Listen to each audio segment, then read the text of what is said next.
welcome to the channel. Thank you for coming in and having a look. With all the YouTube videos out there, it's a privilege to have somebody come by. Relative to covert female narcissists, it's a very hard one, and I think the best artillery or weaponry or stuff you could have for these, unfortunately, is experience. Your own personal experience, and I've experienced a few. They say covert female narcissists or narcissists don't change, but they do. I'll tell you why. I know they've got the three stages, the love bomb, devaluation and discard stages, but they're all stages of change. So this is where I understand the fantasy. The narcissist comes in with a fantasy which lifts them into a manic stage, but they can't hold that phase. It's too hard to hold. There he is there. Got a beautiful stance on him, this dog, hasn't he?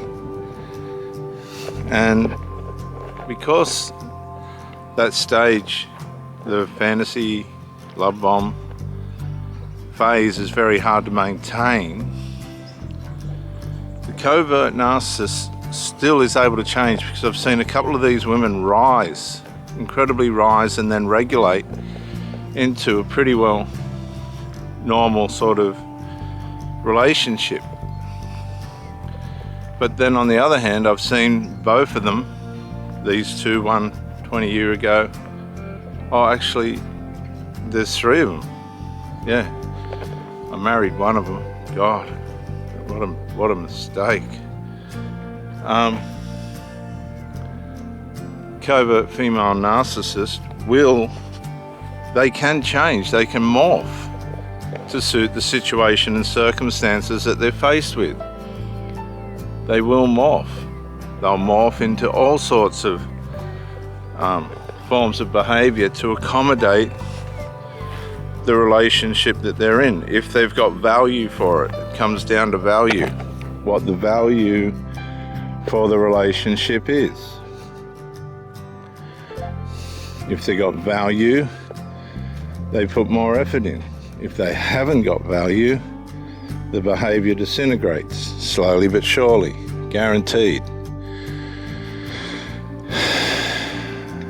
But the point of this short presentation is they will change to suit themselves. Now, the hard part as a male is doing the work to be aware enough to be able to read correctly what's taking place psychologically within the woman that you're with, and how to navigate that.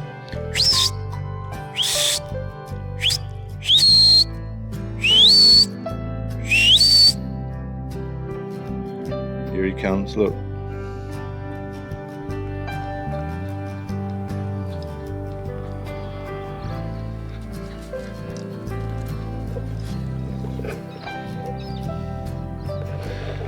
If you can understand the regulation, transformation, monthly cycles of a woman, and the mental gymnastics that comes with that, and I say that respectfully, then you're a mile ahead. Come back, please. Come back. You'll cut. Those things are like razors, those oysters. Come back. Now. Get up. Get up there. Vet bills, no thanks. And see that discipline, a little smack on the bum and he's back out. That saves trouble. And we need to prevent trouble in our relationships. If the oysters are on the edge or on the brink of starting to cut people and hurt people by way of behavior, negligences and other stratagem and things that happen, so that we have to make sure that everybody's safe, because safe's just not got to do with physical abuse, it's also got to do with psychological, mental abuse as well. And we condition ourselves, or we allow ourselves to be conditioned to things that just aren't acceptable.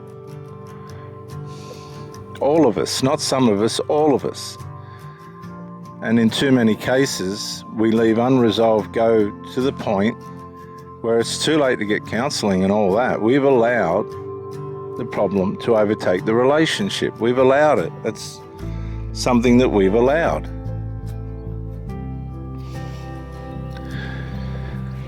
Yes, there are people that are so clever that they know how to trauma bond you and then condition you to put up with their negligences. You've got to understand how complicated and how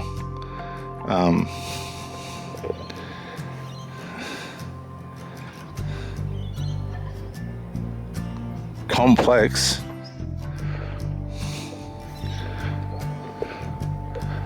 the dysfunctionalisms are in a relationship. And a lot of men just don't do the work. They just don't understand how complex and magnificently complex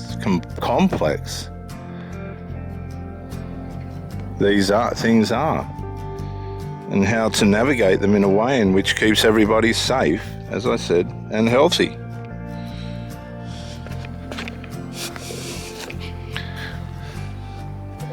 With all the information out there now and all the knowledge, you still can't reduce human nature to pen and paper. It's all experiential, real time. Because I've had these experiences with the hardest, most cunning, cleverest female covert narcissists. Right? I've seen it all. And yet, you can still find yourself in these situations. But as you get older, you address them quicker, you act faster, you adjust faster, you don't leave yourself at the mercy of the obvious. I'm at a stage now as a Christian man where I'll never marry again. That's really complicated, isn't it? How does that work out with faith? I don't know. I just have an exclusive partner and work with that. I'll never marry again.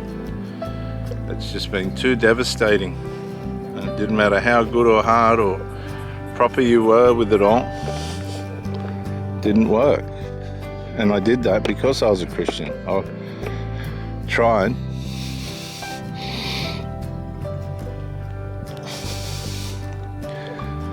And so I just don't think some people are meant to be married. I don't think some people are designed to be married. I think they're too liberal. They don't like to be pinned down. They want the relationship, but not to be pinned down. You can be exclusive and as faithful, if not more faithful, than people are married. I'm not trying to reduce marriage to something that's negative. I think it's wonderful having such a commitment. But if that commitment's not backed up by moral integrity and the practices that are required to make a marriage work, then again, you find yourself in a situation that's going to fail.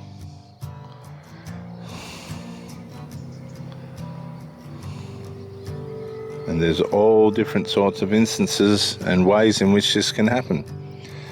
Unresolved being the primary, because unresolved covers all of it.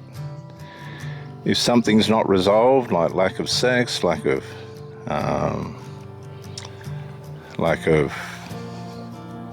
financial problems, negligences, and all these other things, so many different things that can aggravate the partner, then it's going to go down.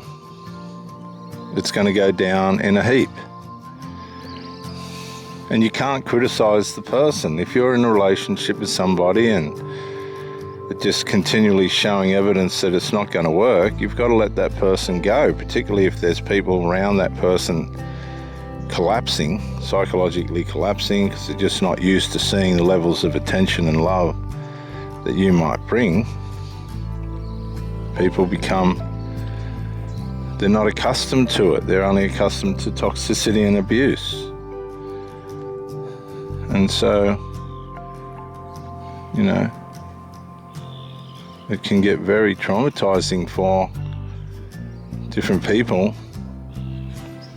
around that person if the one that you're with starts to see the light, and you can see them going themselves, I'm out of this lifestyle, I want to go with what's happening here. But it's very hard for them to break away. How many times can a black sheep break away?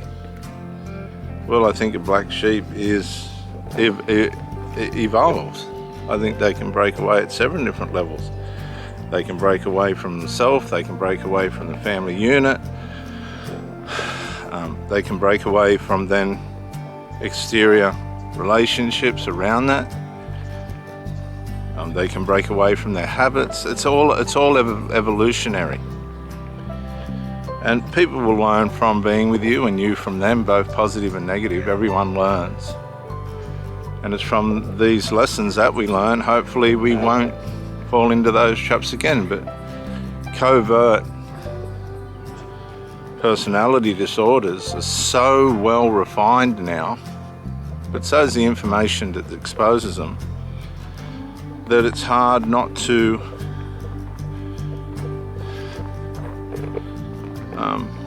end up in one of those situations. You've got to try and avoid it as best as you can. And that comes with integrity, transparency, doing the right thing, keeping all areas clear from trouble and hostility, and working from there. The covert female narcissist is, I think, not much different to the covert male narcissist. It's just that the males will put up with a little bit more than the females if they like the narcissist. I've got friends that don't even see the women that they're with, and this is in Australia, and they still buy them things and give them money. I'm standing there and I'm thinking, what are you doing, you fool? That just then enables the behavior. And this is another common element to people not developing. One of the best things you could do for somebody that really isn't getting it together and doesn't look like they're going to is give them the reason why and let them go. Just let them go. And stay on track with yourself.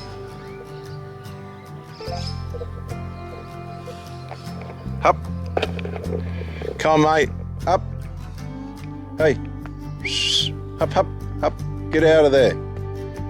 Come on, mate. He's becoming a little grub. Get up here. Come here. Come on. Quick. Up. Come on. Get over here.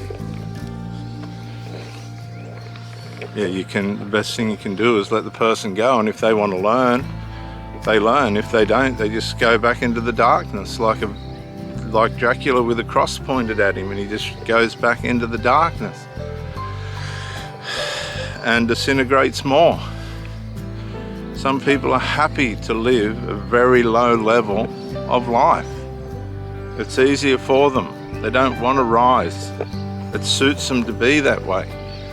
But they'll investigate what the higher energies of life are like if they meet somebody in it. I've seen them do it. They come in and they're fascinated by it.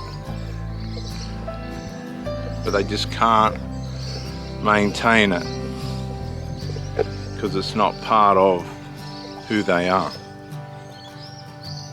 I'm Reverend Dr. J.W. Morrison, theologist. Thank you for joining me, and bye for now.